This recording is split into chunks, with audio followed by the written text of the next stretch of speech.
Herkese merhaba, kanalıma hoş geldiniz. Bugün sizlerle bu güzel kare motif çalışmasını yapacağız. Çok hoş bir model. Şöyle yakından göstereyim. Harika duruyor. Ben böyle açık eflatunla ördüm. Elimde renkli maklarım var. O yüzden her bir motif modelini farklı renkle çalışıyorum. Siz dilediğiniz ipi, dilediğiniz markayı kullanabilirsiniz. Şu şekilde arkası. Zor gibi görünüyor aslında ama değil. İp olarak ben şöyle göstereyim. Yarn Art Lili %100 koton merserize bir ip. 50 gram 225 metre 6309 bunun renk kodu. Şöyle çok hoş bir açık mor rengi var. Dilerseniz ören bayan maxi ya da altın başak maxi kullanabilirsiniz. Bu da %100 koton bir iplik. Ya da farklı hangi ipi istiyorsanız onu kullanabilirsiniz. 565 metre bu ipin uzunluğu. 1,5 numara tığa kadar, 1,5 milim tığa kadar kullanılabiliyor. Yani A ipinden çok az bir ince 50 numara gibi. Tığ numaram da silinmiş ama 8 numara 1 nokta, şöyle göstereyim, silinmiş gerçi, 1,25 milimlik bir tığ kullanıyorum. Şimdi bir tane sıkılama zinciri atıyorum ve 10 tane zincir çekiyoruz. 1 2 3 4 5 6 7 8 9 10. Şu ekranı birazcık yakınlaştırayım, daha rahat yakından görebilirsiniz diye. Şunu birazcık kenara alalım. Evet, ilk zincirin içine sabitliyoruz ve halkamızı oluşturuyoruz. Kaydırma zinciriyle sabitledim. Bir tane zincir çekip sık iğne örmeye başlıyoruz. 16 tane sık iğne öreceğiz. 2 ipi de birlikte yürütüyorum, içinde kaybolsun. 3 4 5 6 7 8 9 10 11 12 13 14 15 ve 16 tane ördükten sonra ilk sık iğnenin tepesine kaydırma zinciriyle sabitledim. Şu arkadaki kalan ipimizin ucunu daha sonra keseriz. Şimdi 1 2 3 4 tane zincir çekiyorum. Tığımı doladım ve sabitlediğim sık iğnenin hemen yanındakinden başlayarak ikili trabzan örüyorum. Bir tane zincir, bir yan sık iğneye ikili trabzan, bir zincir, bir tane ikili trabzan. Toplamda bu şekilde bütün sırayı dönerek 16 tane bu şekilde ikili trabzanımız olacak. Aralarda birer zincir çekerek örelim. Şimdi son kez bir tane zincir çekip, şurada başta 4 zincir çekmiştik. Bir tane zinciri bırakıyoruz, bir geriye batıp kaydırma zinciriyle sabitliyorum. İlk boşluğun içine batarak bir tane kaydırma zinciri yapıp boşluğun ortasına geldim. 2 3 4 tane zincir çekiyorum, bir yan tarafa sık iğne yapıyorum. 1 2 3 4 zincir, boşluğa sık iğne yapıyorum. 3 4 zincir, sık iğne. Bu sıramızda bu şekilde 4 zincir boşluğun içine sık iğne yaparak dönüp gelelim. Evet, son 4 zincirimi çekeceğim ve ilk başladığım noktaya, şuraya kaydırma zinciri atmıştık, onun içerisine batıp kaydırma zinciriyle bu zincirimi buraya tutturuyorum. Yine bir tane boşluğa kayıp kaydırma zinciri yapıyoruz. 4 tane zincir çekiyoruz. Tığımı bir kere doluyorum. Aynı boşluğun içine batıp şu şekilde ikili trabzanın ilk ikisini çekip bekletiyorum. Tekrar aynı şekilde 2 tanesini çektim. Tığımda toplam 3 tane ilmeğim var. Hepsini kapatıyorum. 1 2 3 4 5 tane zincir çekiyorum. Boşluğa batıyoruz ve sık iğne yapıyoruz. Tekrar 5 zincir çekiyoruz. Tığımı doladım. Bir sonraki boşluğa ikili trabzan örer gibi ilk ikisini çekip tığımda bekletiyorum. Aynı şekilde tekrar bir kere daha, toplamda 3 kere bu işlemi yapıyoruz. Ve şimdi zincirin ilmeğiyle birlikte toplamda 4 ilmek ve topluyorum hepsini. Yine 5 tane zincir, bir yan boşluğa sık iğne ile sabitliyorum. Tekrar 5 zincir çekiyoruz ve bir yan boşluğa bu işlemin aynısını tekrarlıyoruz. Bütün sıramızı bu şekilde tamamlayacağız. Evet, sıra sonuna geldim. Şimdi son 5 zincirimi çekiyorum ve şu ilk çektiğimiz zincire, başlangıçta ilk çektiğimiz zincirin içine batıp kaydırma zinciriyle sabitliyorum. 5 sık iğneyi yaptım. Şu sık iğneye batıp bir tane kaydırma yapıyoruz. Bir sonrakine geçiyorum. 5 tane sık iğnemi yapıyorum. Bir sonrakine atlıyorum.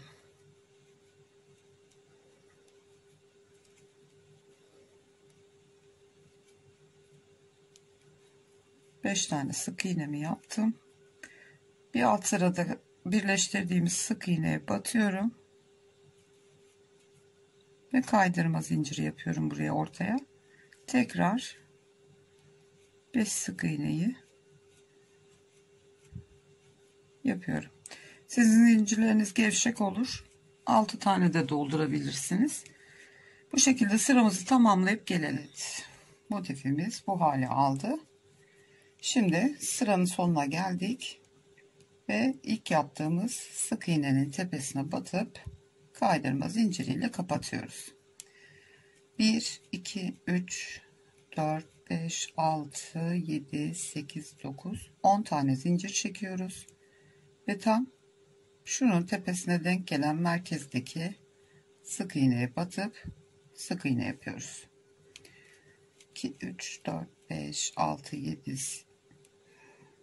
8 9 10 zincir çekiyoruz. Yine bu bademin üstünde olan tam ortadaki sık iğneye batıp sık iğne yapıyoruz. Bu şekilde 10 zincir çekerek her bademin tepesine sık iğneli tutturalım ve zincirli olan yuvalarımızı oluşturalım. Evet, son 10 zincir çektim ve bir alt sırada kaydırma zinciriyle tutturduğum yere tekrar kaydırma zinciri yaparak zincirimi sabitledim ve bu şekilde sıramı bitirdim. Şimdi boşluğun içine bir tane kaydırma zinciri yaparak kayıyorum ve 3 tane zincir çekiyorum. Ve bu zincirlerimize ikili trabzan dolduracağız. 12 tane. Her bir zincire 12 adet ikili trabzan doldurarak bu sıramızı tamamlayacağız. Zincirimi de birlikte sayıyorum. 2 4 6 8 10 11 ve 12. Hiç zincir falan çekmeden tığımı doladım. Bir sonraki boşluğa geçtim ve yine 12 tane ikili trabzan yaparak bütün sırayı tamamlayalım. Evet, sıramın sonuna geldim. bütün zincir yuvalarına 12'şer tane ikili trabzan doldurdum. Ve şimdi şu ilk başta çektiğimiz 3 zincirin en son zincirine, 3. zincire sabitliyorum kaydırma zinciriyle. Şimdi bundan sonra modelimizi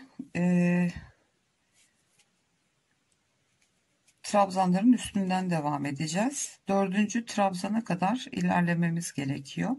O yüzden şimdi zincirin yanındaki ilk trabzanın tepesine batıyorum. Bir tane kaydırma yapıyorum. Devamındakine de aynı şekilde.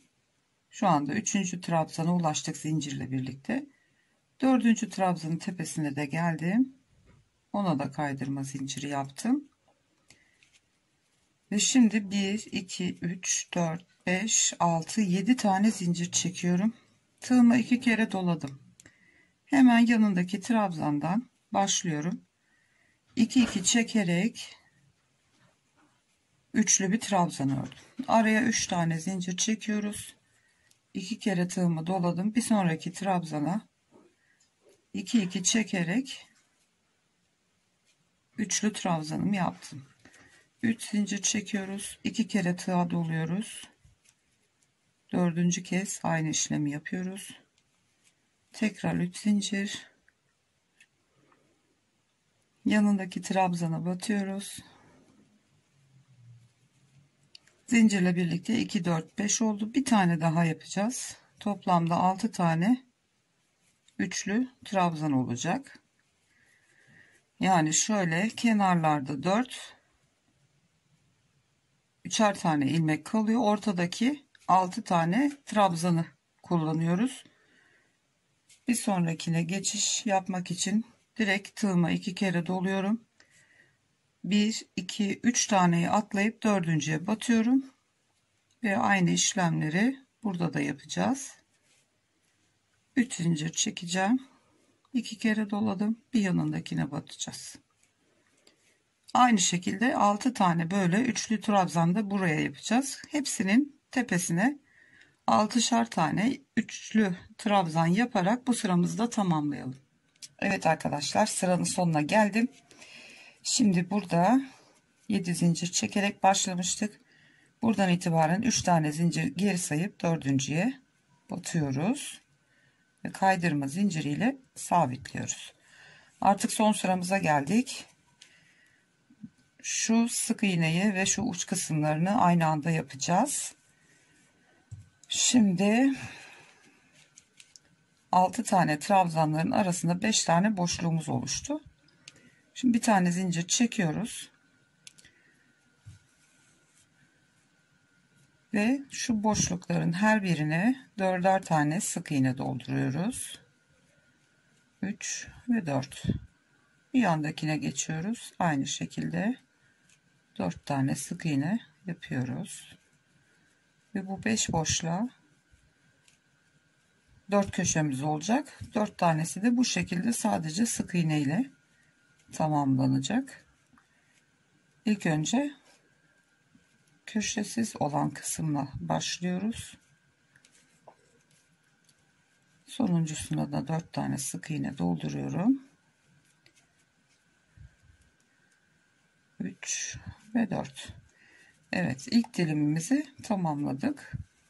Şu kısmı yapmış olduk. Şunu. Şimdi köşe kısmına geliyoruz. Şimdi bir sonraki 5 boşluklu gruba geldik. İlkine 4 tane sık iğne yapıyoruz yine. 2 3 ve 4. İkincisine devam ediyorum. Buna da 4 tane sık iğne doldurdum.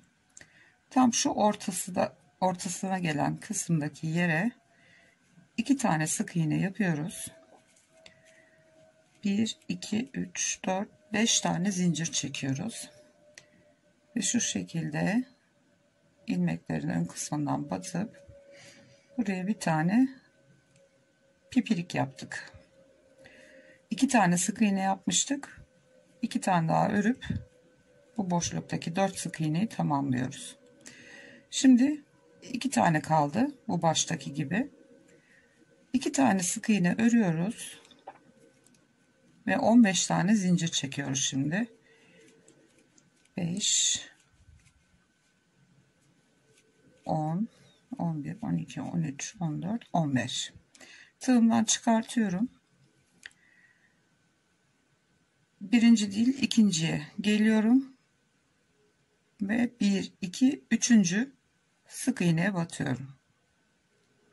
İlmeğimi aldım ve bu sık iğnenin içinden geçirip bir tane zincir çekiyorum. Yani bu zincirimi tam ortaladık. Şu kısma sabitledik. Bir yuva yaptık. Bir tane bu başta, bir bu başta kalıyor. İkinci sık iğneye battım. Burada da 2 sık iğne ördük. Tam ortaladık. Şimdi bu sık iğnenin içine 4 tane sık iğne yaparak başlıyoruz. 2, 3, 4. 4 tane zincir çekiyoruz. Ve temin yaptığımız gibi şu şekilde önden batıp kaydırma zinciri yapıyoruz. Zincirin içinden geçiyoruz ve bir tane pipirik yaptık. Birazcık sıkıştıralım şöyle. Tekrar 4 tane sık iğne yapıyoruz. 3, 4. 4 sık iğne de bir tane pipirik yapacağız. 4 zincir çektim. Bu şekilde ön ilmeklerden batıp kaydırma zinciriyle ilmeğin içinden geçtim. İkinci pipiriğimi yaptım. 1, 2, 3, 4 tane sık iğne, 4 tane zincir ve pipiriğimi yapıyorum. 3 oldu. Tekrar 4 tane sık iğne, 4, 1, 2, 3, 4 zincir,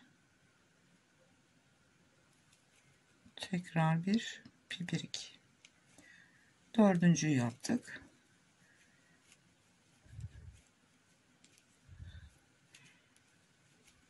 Dört tane sık iğne ördüm. 4 zincir çektim.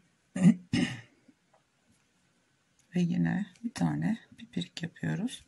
Bu da 5. 5 tane pipiriği yaptık. Şimdi son 4 tane sık iğnemizi de yapalım. 3 ve 4. Şimdi burada 2 tane sık iğne yapmıştık şu yuvaya. 2 tane daha yapıp 4'e tamamlıyoruz. Ve diğer boşluktaki yerimize 4 sık iğnemizi yapıyoruz. Gördüğünüz gibi ilk köşemizi bu şekilde oluşturmuş olduk. Şimdi bu tarafta yine şu sadece sık iğneli dolduracağız bölümleri. Her bir boşluğa 4 tane sık iğne yaparak bütün boşlukları dolduruyoruz. 2, 3, 4. 1, 2, 3, 4. Hepsine 4'er tane sık iğne yapacağız.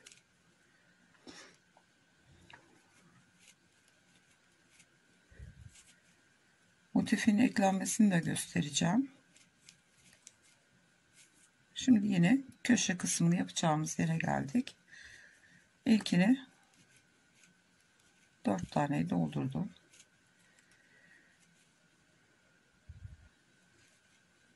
İkincisine de 4 tane sık iğne dolduruyorum. Üçüncü boşluğa geldik. 2 tane yapıyorum. 1, 2, 3, 4, 5. Alttaki bu tek olan 5 zincirle yapılıyor piperiği. Biraz daha iri olsun diye. Kaydırdım. Ve 2 sık iğneyi daha yapıp 4'e tamamlıyorum. 2 tane ördüm sık iğnemi. 15 zincirimi çekeceğim şimdi.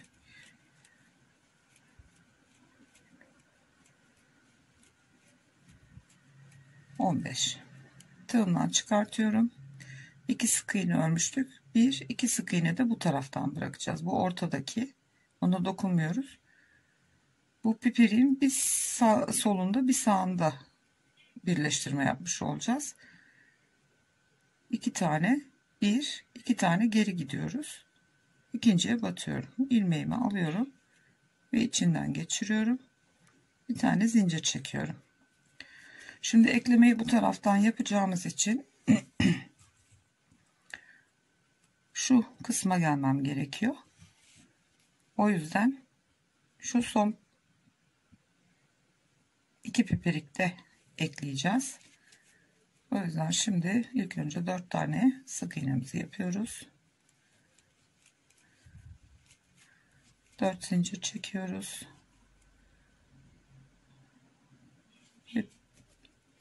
Piperiği yaptım. Tekrar 4 tane sık iğnemi yaptım. Şöyle arada düzleyelim. Boşluk kalmasın. 4 zincir çektim. Ve kaydırmayla geçiyorum içinden. Sık iğne olarak değil.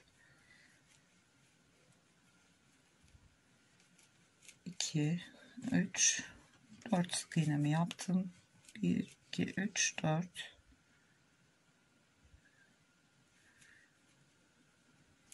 Evet, şimdi şöyle göstereyim eklenme şeklini. 2 tane pipirikle ekleniyor. Ortada ekliyoruz. Bir de diğer baştan 2 tane ile. Bu tarafa da eklerken şimdi bu ortadakini bırakacağız. Şu ikisini kullanacağız.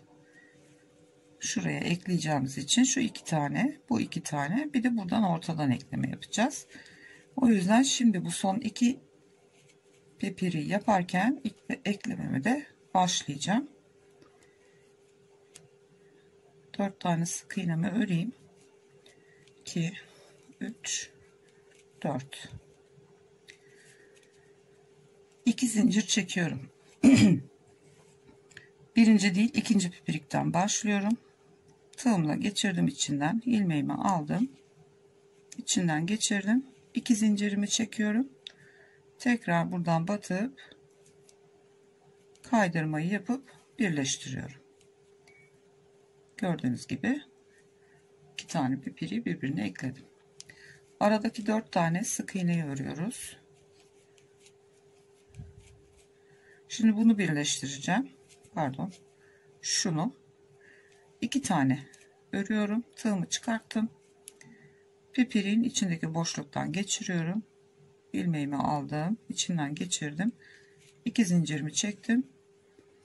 Ve tekrar pipiriğimi yapıyorum. 4 tane son sık iğnemi öreceğim.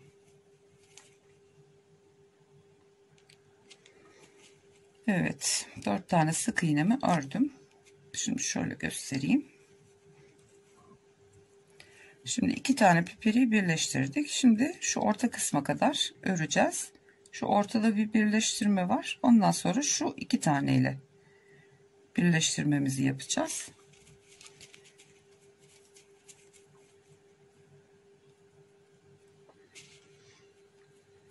Şimdi 4 sık iğnemi tamamlıyorum.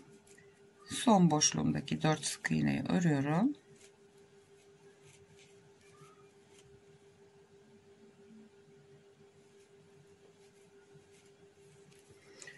Ve bu dilimi de bitirmiş olduk. Şimdi ortadaki şu boşluklu kısmı öreceğiz. 4 tane dolduruyorduk biliyorsunuz her boşluğa. 2, 3 ve 4. Diğerine geçiyorum. 1, 2, 3, 4. Şimdi 2 tanesini doldurduk. 2 de bu tarafta dolduracağız. Bu ortadayken ekleme işlemi yapacağız. 2 tanesini örüyorum. Motifimin tam bunun ortasındaki olan. Şöyle yakından göstereyim. Şu 2 tane baştakiler. Bu da ortadaki kalan boşluğumuz. Buradan tam ortadaki sık iğneden batıp ilmeğimi aldım. Sık iğnenin içinden geçirdim. 2 sık iğne örmüştüm. Tekrar 2 sık iğnemi daha örüp bu taraftaki 4 sık iğnemi bitirmiş oldum. Ve 2 boşluktaki sık iğnelerimi de öreceğim. Bu da sonuncusu. Ve 4. Orta kısmı da eklemiş olduk bu şekilde. Gördüğünüz gibi gayet temiz bir şekilde eklendi. Şimdi son köşemizi yapalım. Aynı zamanda da eklememizi yapalım. Yine ilk 2 kutucuğu 4'er sık iğne ile dolduruyorum.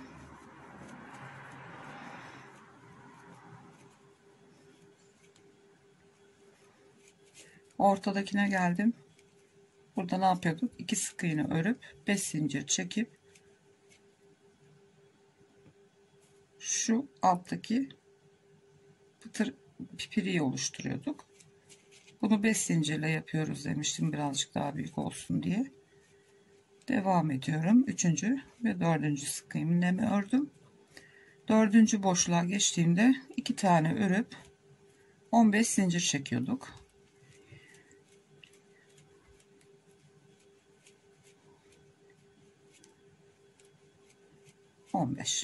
Tığımdan çıkartıyorum. Tam bu ortadaki noktanın bir yanındaki boşluktan 1 ve 2. sık iğneye batıyorum. İlmeğimi aldım, içinden geçiriyorum ve bir tane zincir çekiyorum. Başlıyoruz. 4 tane ilk önce sık iğnemizi yapıyoruz. Bu sefer ilk pipiri yaparken eklemeye başlayacağız. Şunu ve şunu tutturacağız. Dolayısıyla ilk 2 pipiri eklemiş olacağız. Burada bitirirken son 2 ile ekledik. Burada başlarken 4 sık iğnemi yaptım. 2 zincirimi çektim. Tığımdan çıkartıyorum ve pipiriğin içinden batıp ilmeğimi içinden geçiriyorum. Tekrar 2 zincirimi çekip pipiriğimi oluşturuyorum. Devam ediyorum. 4 tane sık iğnemi örüyorum. İkinci pipiriği yapacağız. 2 zincirimizi çektik. Bir yandaki pipiriğe batıyorum. İlmeğimi alıp içinden geçiriyorum. 2 zincir daha çekiyorum ve pipiriğimi tamamlıyorum.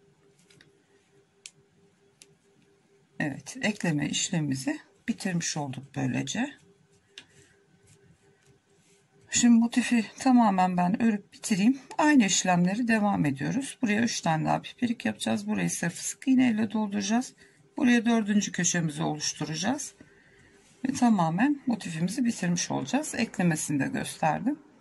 Şimdi örüp devam edelim. Modelin sonunda birlikteyiz. Evet arkadaşlar, motifimin son köşesini de yaptım. Ve bitiş yerine geldim. Şimdi bunu ilk başta ilk yaptığımız sık iğnenin tepesine birleştirip kaydırma zinciri yapıyoruz. Bir tane zincir çekip ipimizi kesebiliriz artık.